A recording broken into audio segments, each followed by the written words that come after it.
안녕하세요. 반갑습니다. 여러분의 전기 기술 교육의 동반자, 저는 다산이드 대표 전병칠입니다. 이번 시간에는 우리가 유도전동기의 특성에 대해서 배워보겠습니다.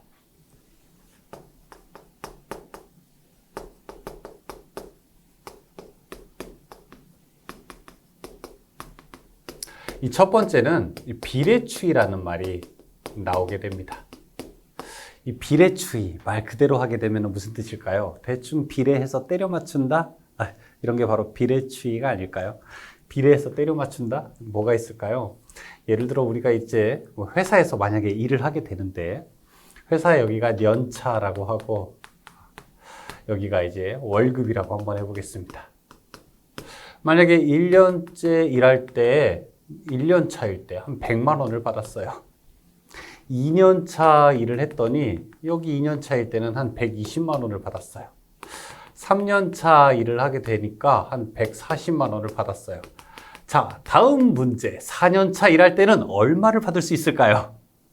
대충 때려 맞추는 거예요. 확실하진 않아도. 그러면 보통 그냥 지금까지 임금 인상률을 봤을 때 여기는 한 160만 원 정도를 받을 수 있겠구나라고 하면서 우리가 때려 맞출 수 있습니다. 맞습니까? 연차가 올라갈수록 그에 비례해서 월급도 올라가게 된다면 두 개가 같은 비율로 올라간다는 것을 우리가 확인할 수 있죠.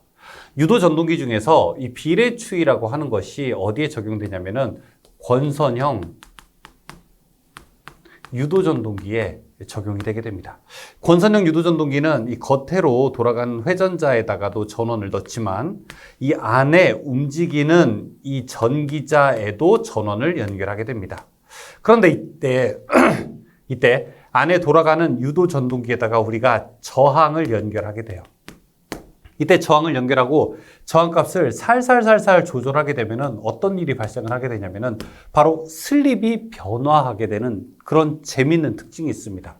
원래 슬립의 식이 S분의 R2가 일정해야 되는데 여기가 R2 원래 2차 저항이 있는 곳에다가 외부 저항 R을 집어넣게 되면은 이제 슬립이 다른 크기로 변화하게 된다는 거예요.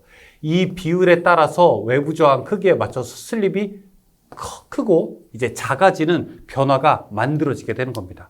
그러면 우리가 저항값을 가지고 슬립의 크기를 바꿀 수 있게 되는데 이 슬립의 크기를 바꿀 수 있는 것을 무엇을 갖다 쓰게 되느냐 이런 말을 할 수도 있어요. 여기가 이제 슬립이라고 하면은 여기가 토크라고 하게 될 때 이 오른쪽이 슬립이 0이라고 하는 순간이 되게 된다면은 동기속도를 회전하게 된다면 우리는 이렇게 슬립의 값을 조절할 수가 있습니다. 보통 일반적으로 자 이런 토크 특성이 만들어진다고 한번 해보죠. 출발할 때 한 요 정도 힘이 제일 셌다가 오히려 속도가 커질수록 슬립이 토크가 더 작아진다고 해볼게요. 또 어떤 경우는요, 대부분 처음에 요 정도 속도가 돼서 속도가 한 80% 됐을 때가 최대 토크였다가 나머지 슬립이 이렇게 속도가 감소하는 경우도 있을 수 있게 되는 겁니다. 최대 속도의 한 80%일 때 최대 토크가 발생하고. 근데 어떤 전동기는 출발할 때 힘이 좀 셌으면 좋겠어요. 자, 그렇게 되면은요, 슬립이 최고 어떻게 돼요? 클 때. 이때 기동 시에 최대 토크를 만들 수 있도록 이렇게도 바꿀 수 있게 되는 겁니다. 그러니까 내가 원하는 최대 토크의 시점을 2차 저항을 통해서 마음대로 바꿀 수 있어요. 무엇을 바꿀 수 있다고요? 최대 토크의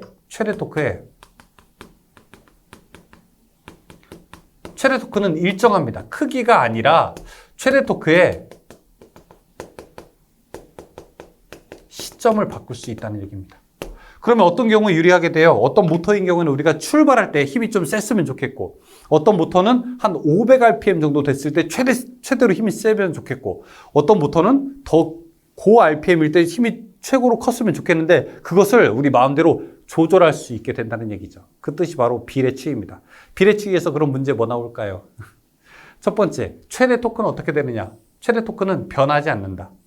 최대 토크의 크기가 바뀌는 게 아니에요. 최대 토크의 시점만 바뀐다. 문제 하나. 두 번째, 다음 중 비례추위 할 수 있는 것은 무엇이고 없는 것은 무엇이냐. 거기 이제 특징에 나오게 되죠. 비례추위 할 수 있는 것, 1차 전류, 역률, 1차 입력. 그래서 1 나오거나 아니면은 역 나오게 되는 것은 비례추위 할 수 있는 겁니다. 비례추위 할 수 없는 거, 출력, 효율, 동선, 동기속도 이런 거는 할 수가 없습니다. 출력, 1차 동선, 그다음 역률, 1차 입력, 1차 전류 이런 것들은 비례추이할 수 있고 비례추이할 수 없는 건 나머지. 그러니까 대충 때려 맞출 수 없는 것 이런 것들을 설명하고 있습니다. 다음에 원선도라고 되어 있는 게 있는데요. 이 원선도는 나중에 혹시 시간이 되면 여러분이 기사 공부할 때 자세하게 좀 배우시기 바라겠습니다. 유도전동기의 특징을 나타내는 이런 그래프를 우리가 원선도라고 부르게 됩니다. 여기서 밑줄 하나 칠게요. 원선도에 의하여 전부하 전류, 역률, 효율, 슬립, 토크 등을 구할 수 있다. 여기다 밑줄 하나 치죠. 전부하 전류, 역률, 효율, 슬립, 토크. 자, 유도전동기의 원선도, 헤이랜드 원선도라고 부르게 됩니다. 유도전동기의 실부하 시험을 하지 않고 유도전동기에 대한 간단한 시험의 결과로부터 전동기의 특성을 쉽게 구할 수 있다라고 이렇게 이야기하게 되어 있고요. 원선도 작성에 필요한 시험, 여기서 구속시험, 무부하 시험 뭐 이런 것들이 필요하게 된다.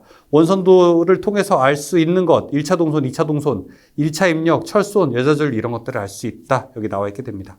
다음 밑에 효율이라고 되어 있는 것도 나와 있게 되고요. 다음에 출력도 나와 있습니다. 우리가 유도전동기에서 출력식 알 수 있는데 출력은 단상과 삼상으로 나눈다고 했어요. 단상일 때는 어떻게 된다고요? 출력 P가 그냥 V, I, 코사인, 세타. 어떤 경우에는 이렇게 효율이 들어갈 때도 있어요. 다음에 삼상일 때는요. 출력식 P는 루트 3이 들어가죠. V, I, 코사인, 세타. 어떤 경우에는 이렇게 효율이 들어갈 때도 있게 됩니다. 여기서는 지금 효율은 없지만 효율이 들어갈 수도 있습니다. 다음에 토크 특성 이야기하고 있습니다. 토크 특성은 어떻게 되나요?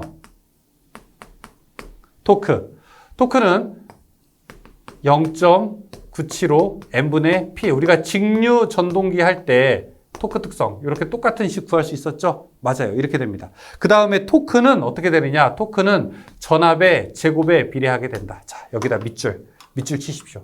한글로 좀 적을까요? 전압의 제곱에 비례한다. 전압의 제곱에 비례. 나중에 동기전동기 나오거든요. 동기전동기는 그냥 전압에 비례하게 됩니다. 여기 유도전동기는 전압의 제곱에 비례하게 된다. 이게 좀 다르게 됩니다. 자, 유도전동기의 특성 한번 문제 풀어볼까요? 1번. 비례추이를 이용하여 속도 제어가 되는 전동기는 어떤 것인가? 1. 권선형 유도전동기입니다. 답 1번이에요. 권선형 유도전동기가 비례추이가 되는 겁니다. 2번. 권선형에서 비례추이를 이용한 기동법은 2차 저항 기동법. 3번. 다음 중 유도전동기에서 비례추이할 수 있는 것은 무엇입니까? 1. 역 들어간 것이 비례추이할 수 있다고 했었죠. 그렇죠? 역률. 4번. 삼상 유도전동기의 특성에서 비례추이하지 않는 것은 무엇인가? 출력은 안 됩니다. 5번. 권선형 유도전동기 기동 시 회전자 측에 저항을 넣는 이유는 왜 우리가 회전자 측에 저항 넣어가지고 비례추이 만들게 되는 겁니까? 내가 원하는 최대 토크를 얻으려고. 그러니까 기동 전류를 억제하고 토크를 크게 하려고 하는 겁니다. 답은 4번이죠. 6번. 삼상 권선형 유도전동기 기동 시 2차 측에 저항을 접속하는 이유는 기동 토크를 크게 하려고 비례추이하려고. 7번. 삼상 유도전동기의 2차 저항을 2배로 하면 그 값이 2배가 되는 것은 슬립이 됩니다. 2차 저항 2배로 하게 되면은요. 2배로 커지게 되면은 슬립도 더 커지게 되는 거죠. 8번. 삼상 유도전동기에서 2차 측 저항을 2배로 하면 그 최대 토크는 어떻게 되는가? 최대 토크는 어때요? 변하지 않는다. 대답해야 되겠죠. 9번. 교류전동기를 기동할 때 그림과 같은 기동 특성을 가지는 전동기가 무엇인가? 자, 이렇게 그림 그리는 거 권선형 유도전동기입니다. 답은 4번이죠. 삼상 권선형 유도전동기. 10번. 아래의 설명에서 빈칸, 기역, 디귿에 알맞는 말은 무엇인가? 권선형 유도전동기에서 2차 저항을 증가시키면 기동전류는 어떻게 되냐? 감소하게 되고 기동 토크는 또 커지게 됩니다. 답은 1번. 감소 증가, 그 다음에 역률은 좋아진다 라고 되어 있습니다. 답은 1번입니다. 11번. 슬립 4% 유도전동기의 등가 부하 저항은 2차 저항의 몇 배인가? 자, 이거 계산하는 식처럼 되어 있어서 우리가 R 구하는 공식이 그렇게 되어 있습니다. R 구하는 공식이 이렇게 돼요. 자, 슬립에 1 빼기 슬립에 R에 다시. 그러면은 R2. 자, 그러면은 여기서 슬립이 지금 4%라고 했을 때 2차 저항이 얼마인가 물어보는 거니까 0.04 분의 1-0.04 그 다음에 R2 구할 수 있습니다. 이거 얼마나 하면은 0.04분의 0.96 하게 되면 한 24 정도 나오게 될 거예요. 이 값은 24 R2, R2의 24배를 해야 된다는 뜻입니다.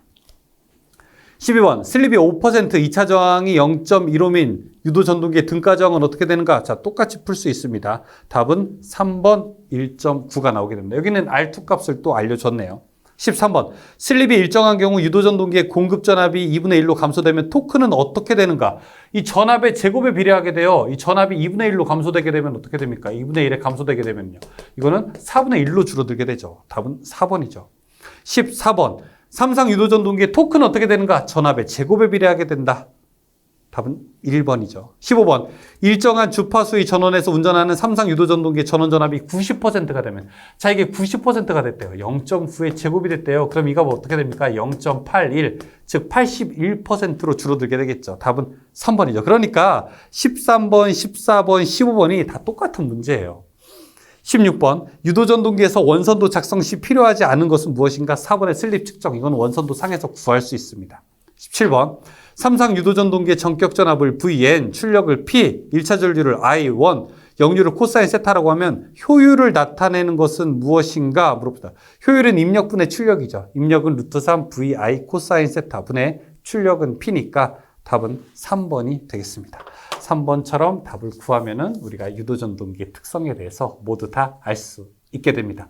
자, 여기까지 유도전동기의 특성에 대해서 배웠습니다. 사실상 유도전동기는 모두 다 끝나게 되었고, 이제 여러분 무엇 남았을까요? 이제 동기기와 정류기가 전기기기에 남아 있습니다. 저는 다음 동기기 시간에 뵙겠습니다. 고맙습니다.